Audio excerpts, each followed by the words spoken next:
What's up guys, Florida Mortgage Gal here, and today we are doing a boring topic, but an important topic nonetheless, on real estate definitions, escrow edition.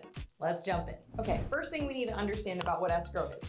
The word escrow is an improper noun. It just kind of means like a reserve account, money set aside, just like you have a checking account, a savings account, you have an escrow account. There are several different times that you use escrow accounts in real estate, so it can be a little confusing. The first time you'll see the word escrow is when it's in reference to your earnest money deposit. That's the deposit that you'll first see on the contract as soon as you go under contract. It's typically due within the first 3 days of you being under contract. Now, what happens is you take that money, let's say that you put the escrow deposit on your contract for $5,000. You'll send that money via a check, a cashier's check, or a direct wire. Typically, title companies don't allow ACH transfers, and you'll send that money to the title company. That money is now on reserve or in a reserve account waiting for you to use it towards your down payment and closing costs. Like I said, that's the first escrow.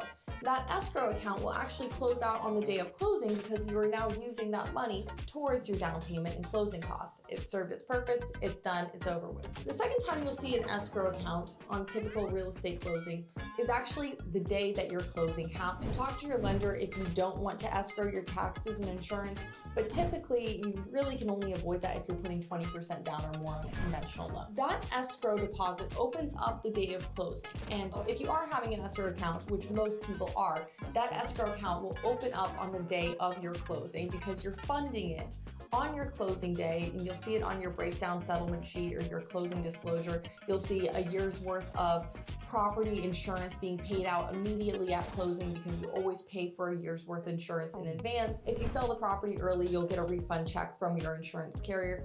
But so you send that out, and you also put a couple extra months of cushion into your escrow account. You'll also go ahead and start putting extra money into that escrow account too for your property taxes that are going to be due in November. But what happens is every single month when you're making your mortgage payment, you'll put extra money into that escrow account. The lender takes some of your closing costs, they put it into that escrow account for you at the time of closing, and then every single month when you're making your mortgage payment, there's money out of that mortgage payment that fills into that escrow account.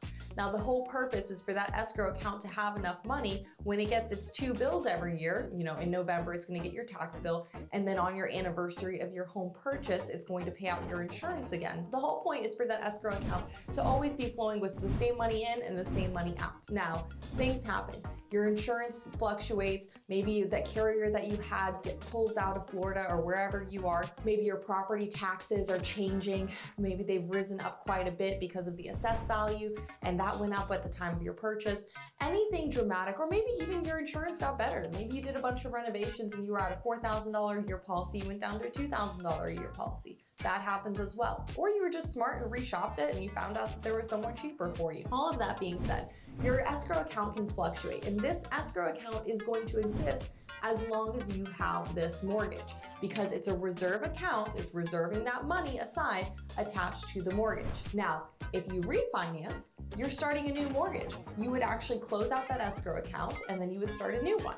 Or if you sell the home, you're closing out that mortgage, that escrow account is closing as well. If that escrow account is in the positive at the time of it closing, you'll get a refund check. If it's at the negative, let's say you sold the home and your escrow account is a little bit negative, well, that's gonna come out of your payoff. You're actually gonna have to pay the mortgage company back for the payoff amount and then also for that escrow account. Now, why would your escrow account go negative?